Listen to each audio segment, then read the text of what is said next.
Hello, everyone. Thank you for joining us. Welcome to Tuesday at 2, brought to you by Constance. Constance is a service based in Lancaster County for seniors who are living independently. It's a service where Constance family callers call seniors living independently and check up on them, and you can family members can get a report. You can learn more at constance.one, our website. So for today, Tuesday at 2 is a show that is about 15 to 20 minutes long, and it's about general interest topics. So given the events from this weekend with the SpaceX launch at Cape Canaveral, I thought it would be good to revisit some American history and learn more about the space race. Okay, so from 1941 to 1945, the United States and the Soviet Union had become allies in order to defeat Nazi Germany. Despite having conflicting ideologies, both powers were able to form an alliance to defeat a common enemy. After the war, the United States had risen out of the Great Depression and had established itself as a true world superpower. The Soviet Union also emerged as a superpower, having control over much of Eastern Europe and industrializing rapidly. Both the US and the USSR had the largest and most powerful militaries in the world, with the US having already developed nuclear weapons used in World War II. At the end of the war, in an effort to develop their military capabilities, both countries began developing missiles, and the USSR developed their own atomic bomb in 1949. Militarily, both countries were now even. Okay, so here is a picture of the stamp from the International Geophysical Year. So the International Geophysical Year, IGY, lasted from mid-1957 to the end of 1958. The IGY was an international scientific project dedicated to the study of several different types of Earth science, including gravity, meteorology, and solar activity. The year 1957 to 1958 was chosen because it coincided with a peak in solar activity. As part of the project, countries throughout the world would conduct experiments related to these Earth sciences. Pictured here is, once again, a postal stamp from the International Geophysical Year. So many countries who participated in the scientific experiments from this year tended to have their own stamp. So in 1955, the US proposed Project Vanguard. Project Vanguard was meant to launch the first satellite into space that would orbit the Earth. The project was named after the type of rocket used, the Vanguard rocket, and would launch a satellite that weighed only 3.2 pounds, slightly bigger than an orange, into space. After developing the Vanguard rocket, the US began preparing and testing it in 1956 and early 1957 so that it would be ready for launch during the International Geophysical Year. So this here is a picture of the Vanguard satellite. It looks pretty big in the picture, but it's actually only about the size of an orange.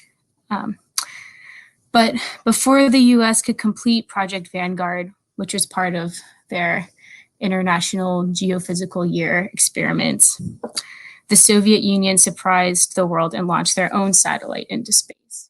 So Sputnik launched on October 4th, 1957 by the USSR and became the first satellite in space. Not only was Sputnik launched before the US Vanguard satellite, but it was also much bigger, about the size of a beach ball, which is considerably bigger than an orange. As you can see from this picture, it's very similar to the American Vanguard satellite and how it's constructed, with having kind of like a spherical shape and then having antennas.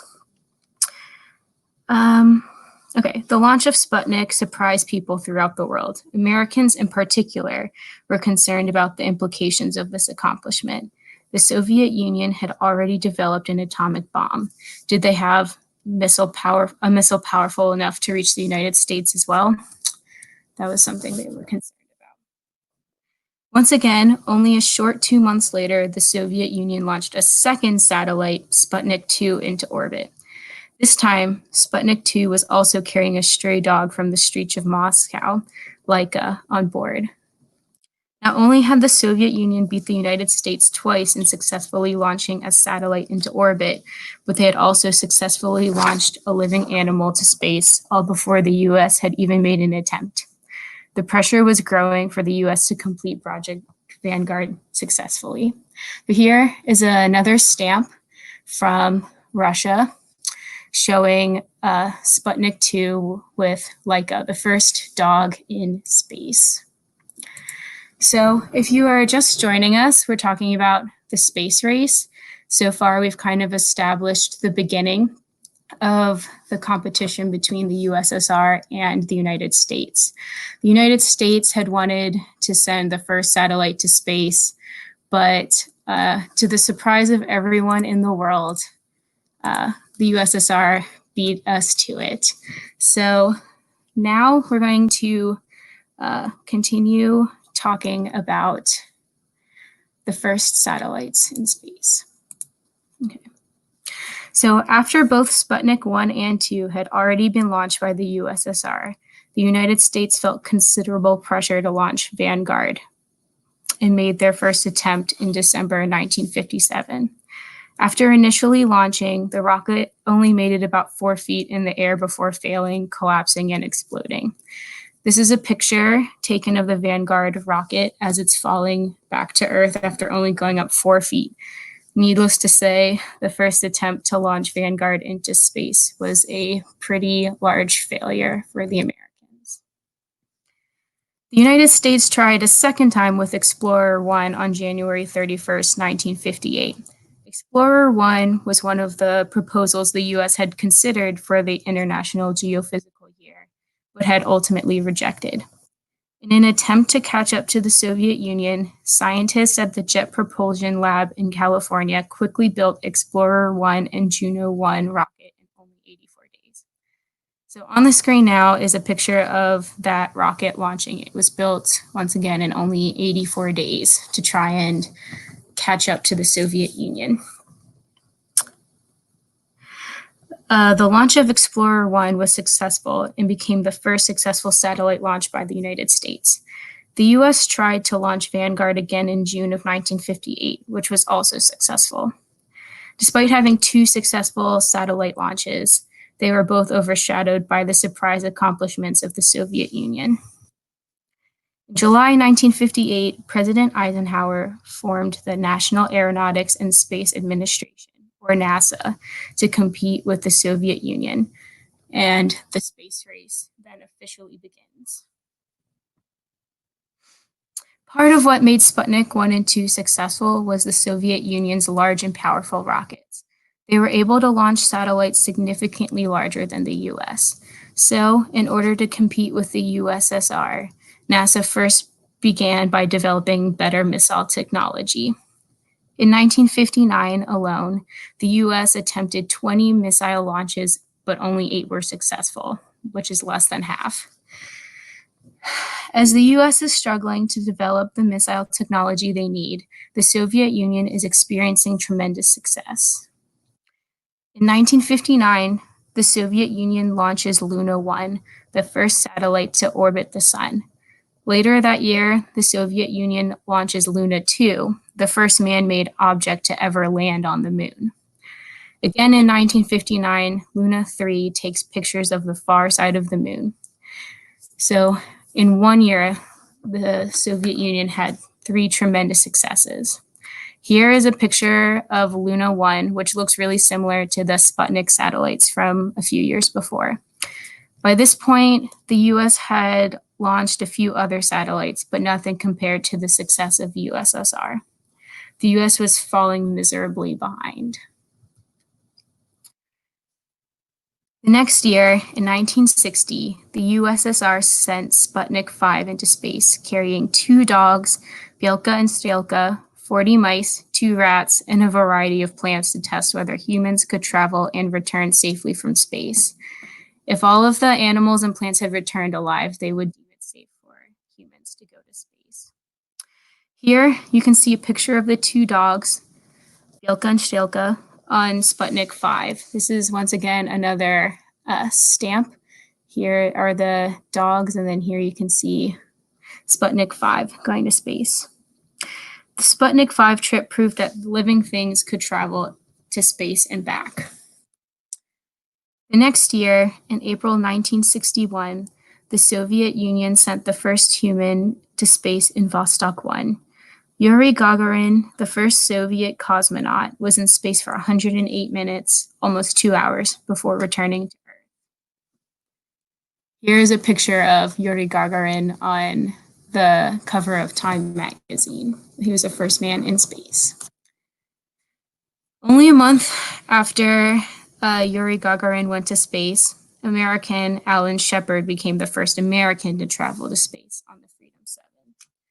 The goal of this mission was to send a man to orbit and have him return safely, just as the Soviets had.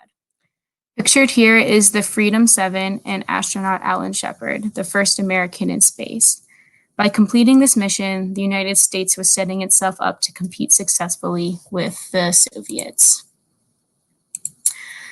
So once again, if you are just now joining us, thank you and welcome to the Constance Tuesday at 2 show. Today we are talking about the space race, which is a common story told about that takes place during the Cold War between the United States and the Soviet Union. So far, we've kind of established the conflict between the Soviet Union and the United States. The United States had hoped to send the first satellite to space, and the Soviet Union surprised the world by doing it first. And now the Soviet Union has been kind of making a lot of firsts in the space race, and the US has been trying to do its best to keep up. Okay, so after both the US and the USSR had successfully sent humans into orbit, the Soviets dedicated themselves to achieving as many firsts as possible over the next 5 years. And here's a whole list of them. There's a lot of them. In 1961, the Soviet Union sent the first mission lasting a full one. The mission only lasted about 2 hours. In 1962, they sent the first dual space flight and communication between the two flights. So they sent up 2 flights at once and had them communicate with each other in space. In 1963, they sent the first woman to space. In 1963, again, they had the first 5-day human space flight, which was the longest on record at that point. In 1964, they sent a crew of multiple cosmonauts to space, and they wore normal clothing, actually, not spacesuits. And then in 1965, the Soviet Union claimed the first spacewalk. So the first man who left his spaceship in space.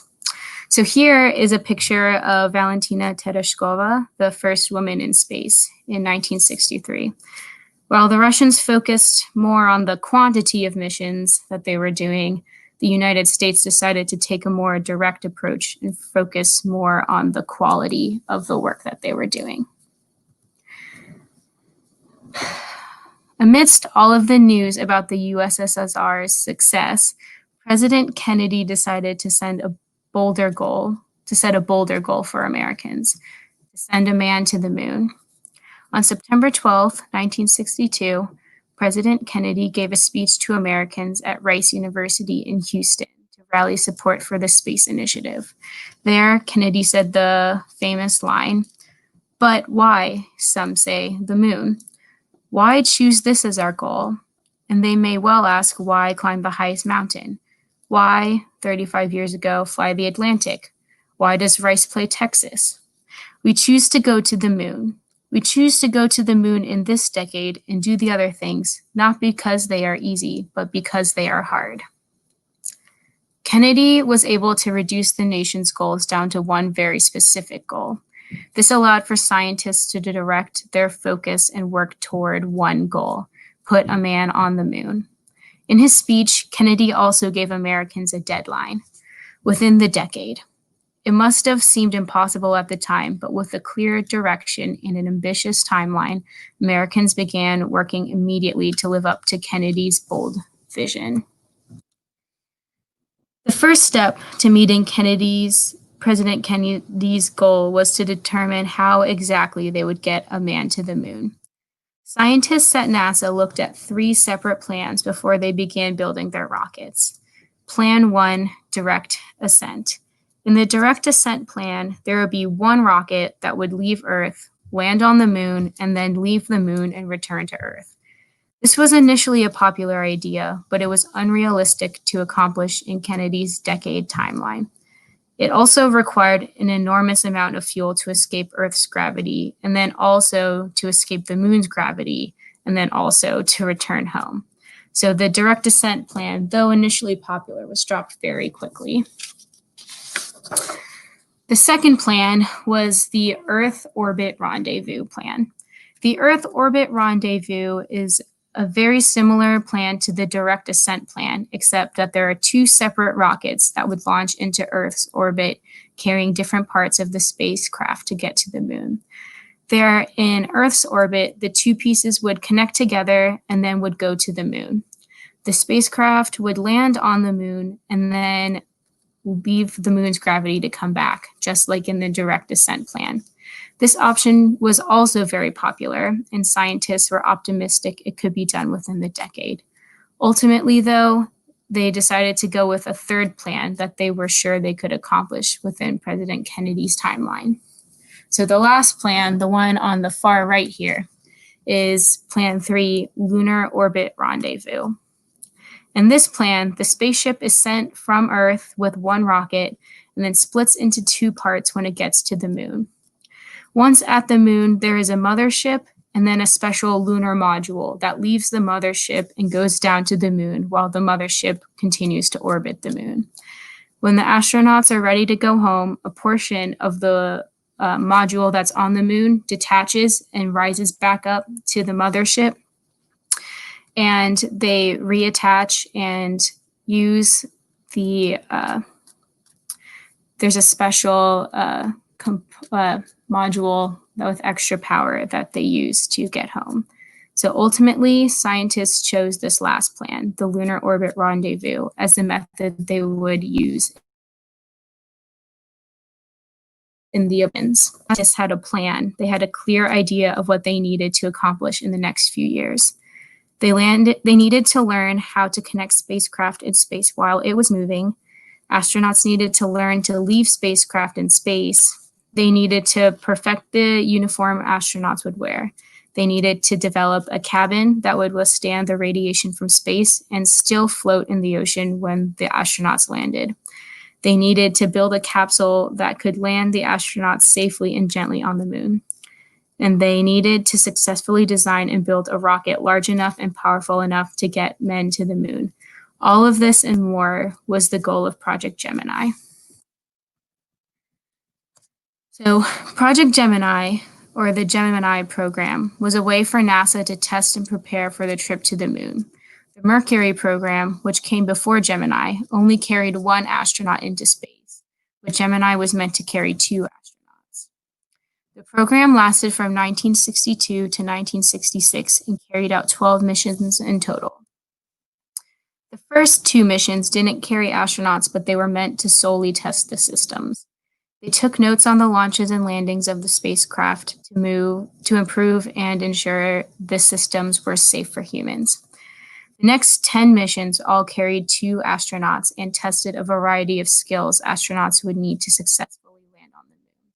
So during the Gemini project, they tested things like spacewalks, and then they tried staying in space for longer than a week, and then also, again, after that, longer than 2 weeks to see how long they could reasonably stay in space.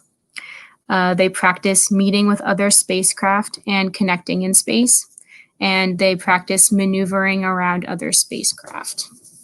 So pictured here is an astronaut doing a spacewalk during one of the Gemini missions.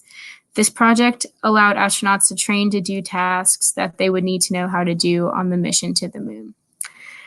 Each Gemini mission astronauts and NASA scientists learned more and more and continued to improve. Before Gemini, NASA had never done any of these things. Now Americans knew they could do all of these things and prepared to send a man to the moon.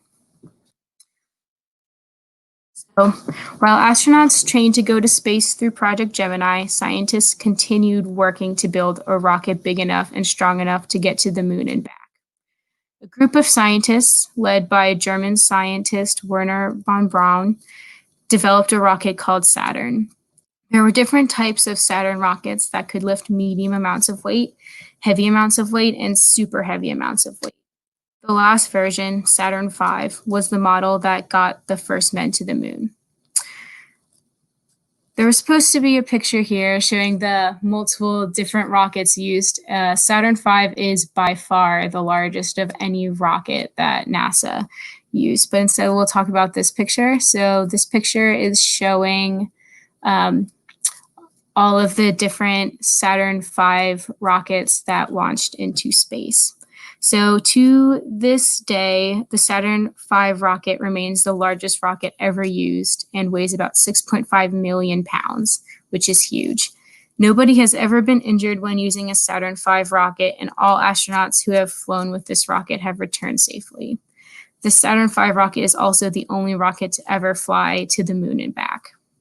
So there were 15 Saturn V rockets built. As you can see here, only 13 of them were used to go to space. So with the extra 2, they are currently in museums, which you can go and visit.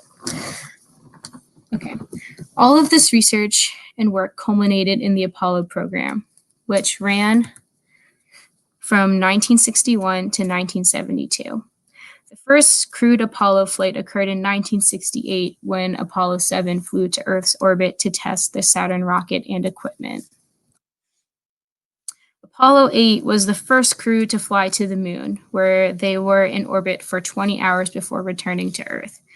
It was on this mission that we first saw the Earth. So right here on your screen right now is the famous picture the astronauts took of Earth from the moon. It was the first time the world got to actually see itself from space. Apollo 9 tested the new spacesuits and portable life support backpacks that the astronauts on the moon would need. You can see that pictured here. So this is the new design. Before, they didn't have these portable power packs, but now with these, astronauts were able to leave the spacecraft. Apollo 10 was the last mission before NASA sent men to the moon. It was meant to be a dress rehearsal for the Apollo 11 moon landing. Astronauts launched from Earth and flew to the moon. There, 2 astronauts left the mothership in the lunar module and approached the moon, just like they would in the lunar orbital rendezvous plan. They came very close to landing on the moon, but ultimately they didn't have enough fuel to land on the moon and then also return back to the mothership. Instead, the astronauts returned to the mothership and practiced their docking. NASA had now practiced everything it would need to successfully land on the moon. So once again, thank you for joining us. This is the Constance Tuesday at 2 show. Today we're talking about the space race in light of the recent SpaceX launch that happened this weekend.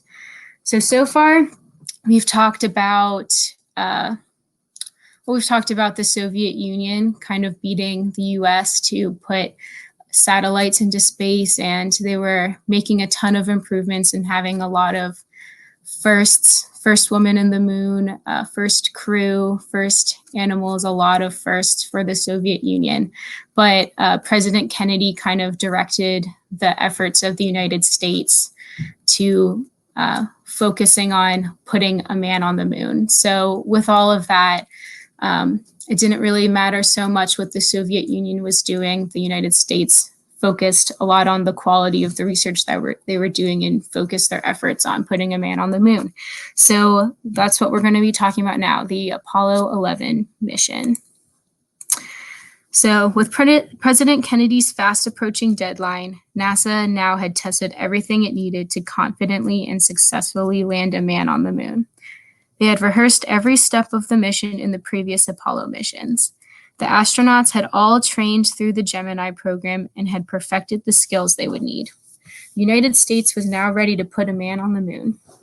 On July 16, 1969, just a few months before the end of the decade, astronauts Neil Armstrong, Buzz Aldrin, and Michael Collins left Earth on a trajectory for the moon. They are pictured here. From their launch site in Florida, it is estimated that almost 1 million people watched the launch live from the highways and stands and from their backyards in Florida.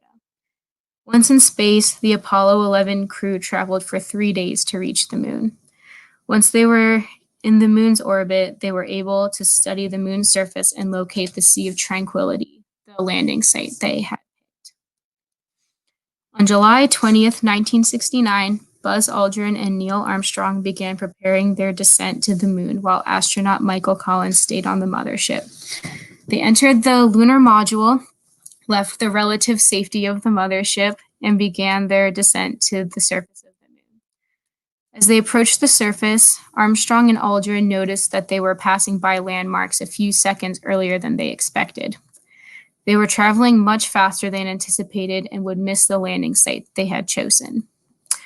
Soon, an error appeared on the computer screen. The computer could not recognize where to land and could therefore not complete all of its functions.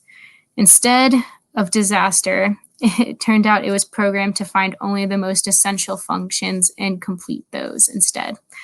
Because scientists had had this foresight, Armstrong and Aldrin were still able to land once a new landing site had been chosen instead of having to abort the mission. However, the new site that had been chosen by the computer was in the middle of a boulder field and was unsafe to land in. Armstrong took control over the module and began piloting it himself. Fuel was quickly dwindling and pressure to land quickly was growing.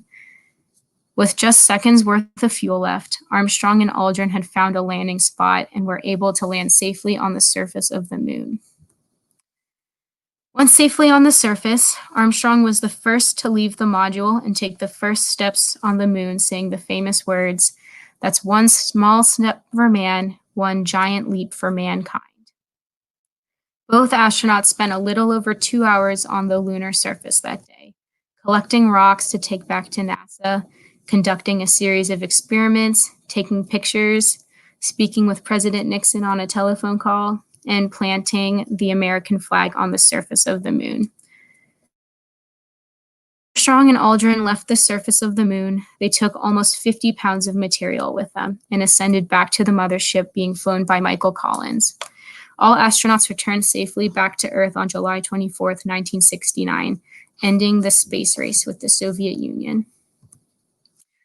So after Sputnik had first launched, Americans instantly took an interest in space exploration. It soon became a feature of television and movies as science fiction became more popular. Space exploration was featured on the cover of magazines and had special news broadcasts. It was impossible to avoid hearing about the NASA space missions. Children began playing with space-themed toys and playgrounds were built with space themes. The NASA space missions helped develop a strong sense of national identity and pride during the Cold War against the Soviet Union.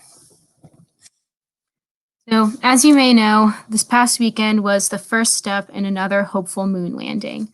On Saturday, a private company, SpaceX, partnered with NASA to send 2 American astronauts to space, leaving American soil for the first time since 2011. Before, the U.S. had to send American astronauts to space using Russian spacecraft, which often cost almost $90 million per astronaut.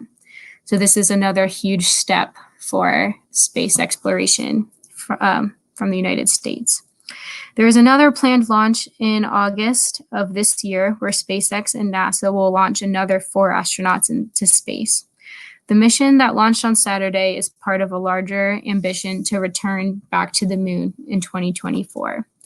The company SpaceX specifically has even larger ambitions to send humans to Mars in the future. So thank you all for joining us today. I hope you enjoyed our talk about the space race. If you are interested in what Constance is doing, you can check out the website, constance.one, to find more information. And we look forward to seeing you again next Tuesday. And also this Thursday at 3, we're having a game show. So please be sure to join us for that. If you have any thoughts about today's show, feel free to fill out the survey in the description. Thank you so much. Have a nice day.